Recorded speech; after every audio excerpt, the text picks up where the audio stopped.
Un homme avait 3 fils et ne possédait d'autre bien que la maison dans laquelle il demeurait. Chacun de ses fils désirait en hériter, et il ne savait comment s'y prendre pour ne faire de tort à aucun d'eux. Le mieux eût été de la vendre et d'en partager le prix entre eux, mais il ne pouvait s'y résoudre, parce que c'était la maison de ses ancêtres. Enfin il dit à ses fils, « Allez dans le monde, faites vos preuves, apprenez chacun un métier, et, quand vous reviendrez, celui qui montrera le mieux son savoir-faire héritera de la maison. » La proposition leur plut, l'aîné résolut d'être maréchal ferrant, le second barbier et le troisième maître d'armes.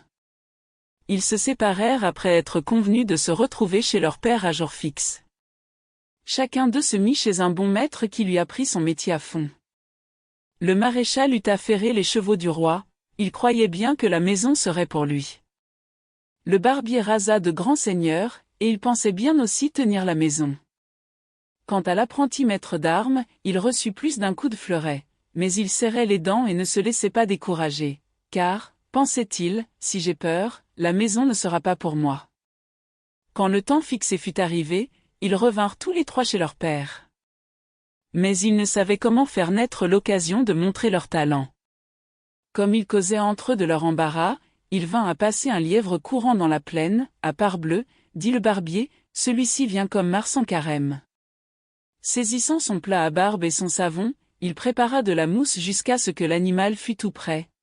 Courant après lui, il le savonna à la course et lui rasa la moustache sans l'arrêter, sans le couper le moins du monde ni lui déranger un poil sur le reste du corps.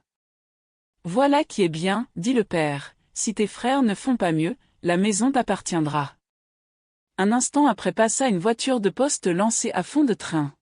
« Mon père, dit le maréchal, vous allez voir ce que je sais faire. » Et, courant après la voiture, il enleva à un des chevaux en plein galop les 4 fers de ses pieds et lui en remit 4 autres.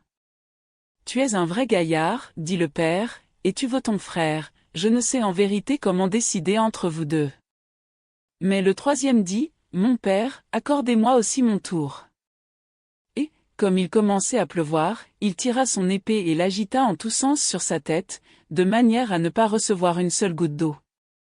La pluie augmenta et tomba enfin comme si on l'eût versé à seau, il para toute l'eau avec son épée, et resta jusqu'à la fin aussi peu mouillé que s'il eût été à couvert dans sa chambre.